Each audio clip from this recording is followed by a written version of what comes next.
చిలుకూరు ఒక నిశ్శబ్దమైన మారు. చుట్టూ పచ్చని పొలాలు. కాని భారీ చివరన ఒక పాత బంగ్లా ఉండేది. అది శిథిలావస్థలో ఉంది. గోడలపై తీగలు పాకి ఉన్నాయి. ఆ బంగ్లా దెయ్యాల బంగ్లా అని ఎరి జనం గుసగుసలాడుకునేవారు. ఎవరు దాని దగ్గరికి వెళ్లే సాహసం చేసేవారు కాదు. ఆ బంగ్లా చాలా సంవత్సరాలుగా ఖాళీగా ఉంది. ఒకప్పుడు అందులో ఒక కుటుంబం ఉండేదని కొందరు అనేవారు. వాళ్ళు సంతోషంగా ఉండేవారు. కాని ఒక విషాదం వాళ్ళని చుట్టుముట్టింది. వాళ్ళ కూతురు పెళ్లి రోజు చనిపోయింది. ఆమె ప్రియుడు ఆమెను మోసం చేశాడు. ఇప్పుడు ఆమె ఆత్మ ఆ బంగ్లాలో ఆమె ప్రతీకారం కోసం ఎదురు చూస్తోంది. రాజు ఒక సిటీ అబ్బాయి. వాడు తన తాతగారి బారు చిలుకూరుకు వచ్చాడు.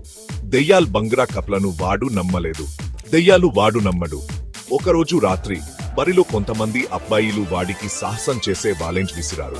ఆ బంగ్లాలో ఒక రాత్రి గడపమని సాహసం చేశారు. రాజు ధైర్యంగా సాహసం అంగీకరించాడు. సూర్యుడు అస్తమించే సమయానికి రాజు బంగ్లా దగ్గరికి వెళ్లాడు. చల్లని గాలి వీచింది.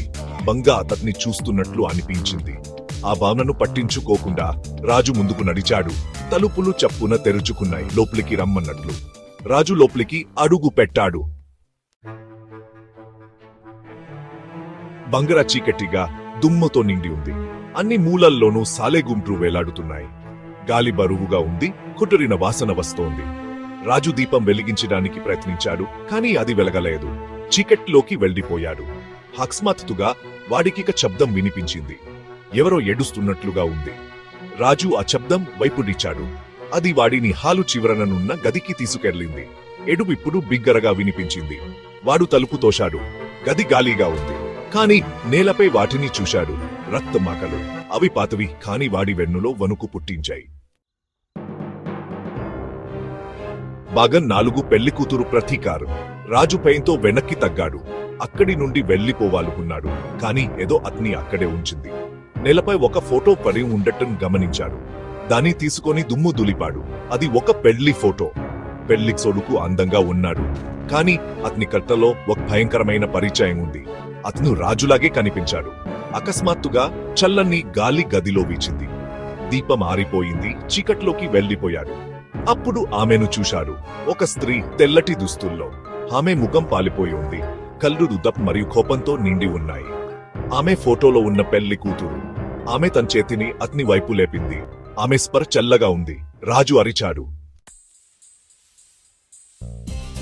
భాగం కదు ఎప్పటికీ వెంటాడేది. రాజు బంగ్లా నుండి ఎలా తప్పించుకున్నాడో గుర్తులేదు.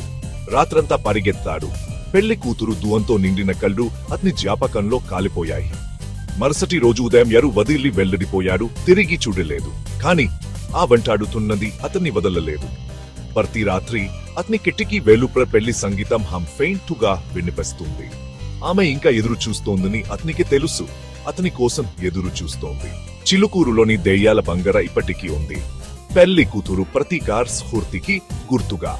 బరి జనం గుసగుసలాడుకుంటారు. వారి గబంతుల్లో భయం నిండి ఉంటుంది.